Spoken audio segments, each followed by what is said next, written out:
Sejam bem-vindos mais uma vez e vamos a mais um vídeo.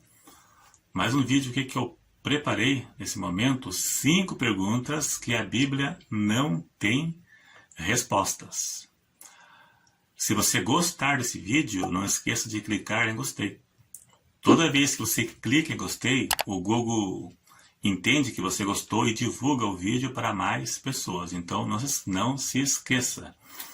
Então, eu preparei aqui 5 perguntas que a Bíblia não tem resposta. Muitos perguntam se a Bíblia tem resposta para todas as perguntas. Na verdade, não tem. A Bíblia não tem resposta para tudo. Em Deuteronômio 29, verso 29, lá diz que as coisas encobertas são para o nosso Deus, e as reveladas são para nós e nossos filhos. Sendo assim, fica claro que existem coisas encobertas, existem muitos mistérios que não nos foi revelado pela palavra. E muitas questões bíblicas não dá para bater o martelo. Na Bíblia existem muitos pontos de interrogação que não dá para bater o martelo. São baseados em hipóteses ou o mais provável. Talvez pode ser assim, talvez pode não ser, pode ser assim, né? Mas não dá para bater o martelo e dar a interpretação correta, afirmar de uma forma que possa ser assim.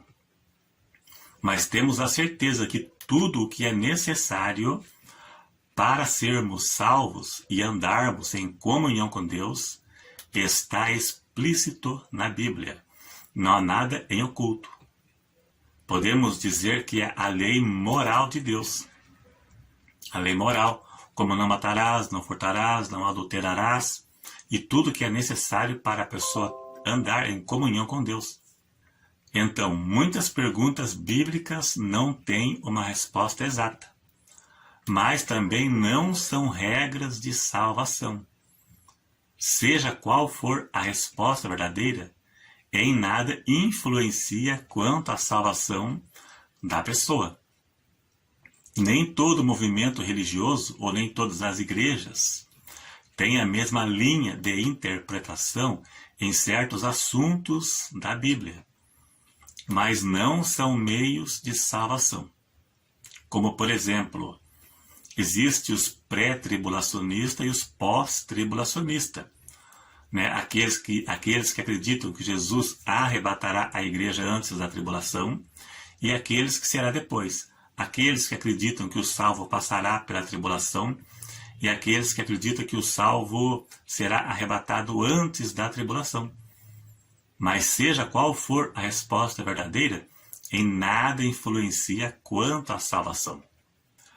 O milênio, se o milênio é literal ou é simbólico, se o milênio será no céu ou será na terra, seja qual for a resposta, em nada influencia quanto à salvação. Não é regra de salvação, não é meio de salvação, não é algo que você precise acertar para ser salvo. Vamos à primeira questão, então, que a Bíblia não tem uma resposta exata. Qual foi o sinal que Deus pôs em Caim? Qual foi o sinal? Gênesis 4, versos 14 e 15. Veja na sua tela. Eis que hoje me lanças da face da terra, e da tua face me esconderei, e serei fugitivo e errante na terra, e será que todo aquele que me achar me matará. Se referindo a Caim. O Senhor, porém, disse-lhe: portanto, qualquer que matar a Caim, 7 vezes será castigado. E pôs o Senhor um sinal em Caim, para que não o ferisse qualquer que o achasse. Provavelmente um sinal visível, para que ninguém o matasse. Um sinal que o identificasse e que soubesse, talvez, das consequências, caso alguém o matasse. A pessoa que o matasse saberia das consequências. Veja que tem um ponto de interrogação. Alguém que saberia da história de Caim e saberia também que este sinal seria para indicá-lo como o Caim. E se matasse, 7 vezes seria castigado. Qual seria esse sinal? Será que Deus carimbou a testa de Caim com ferro quente para que todos que ouvessem sabiam que era ele?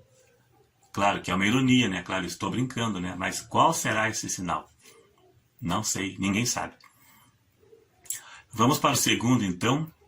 Por que Satanás queria o corpo de Moisés?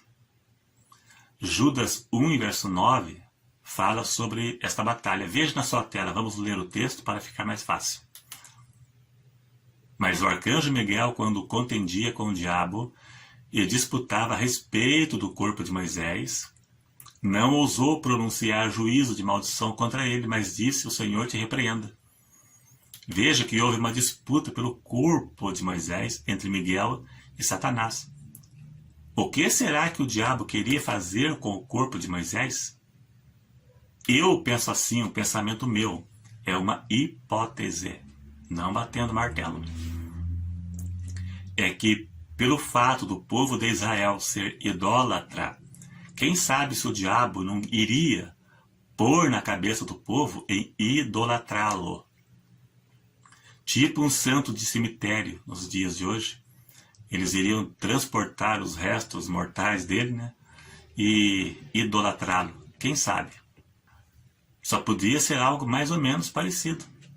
O que o diabo queria com o corpo? Depois o corpo ia entrar em decomposição. O que o diabo ia fazer com os ossos de Moisés? Será se Satanás iria mumificar o corpo de Moisés para pegar para ele? E o que ele iria fazer com a múmia de Moisés, com o corpo dele, ou com os ossos de Moisés?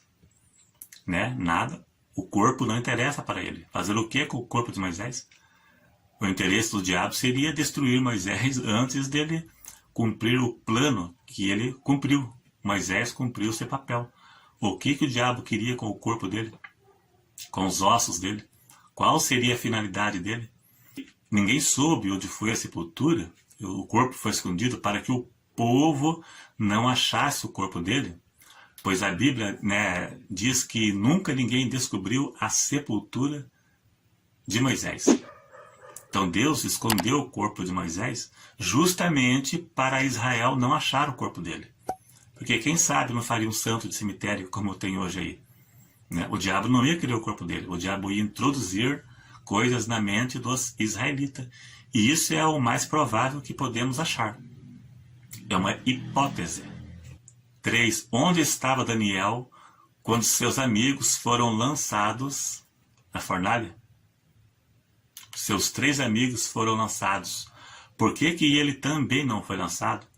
Será se ele também teria que ser lançado? Será se ele foi poupado? E qual será o motivo dele ser poupado? Será se ele estava viajando? Será se ele estava ausente? Eu já vi alguns teólogos dando alguma explicação. Claro que é uma hipótese, a Bíblia não diz, Então, quem sabe qual será o motivo?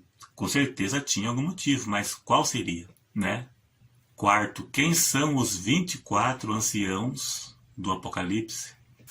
Ninguém sabe, não tem uma resposta exata. Eu vou ler aqui no comentário da Bíblia Pentecostal, que tem 2 hipóteses, pelo menos aqui, capítulo 4 de Apocalipse, aqui, a Bíblia Pentecostal. O comentarista escreveu assim, 2 hipóteses que ele deu.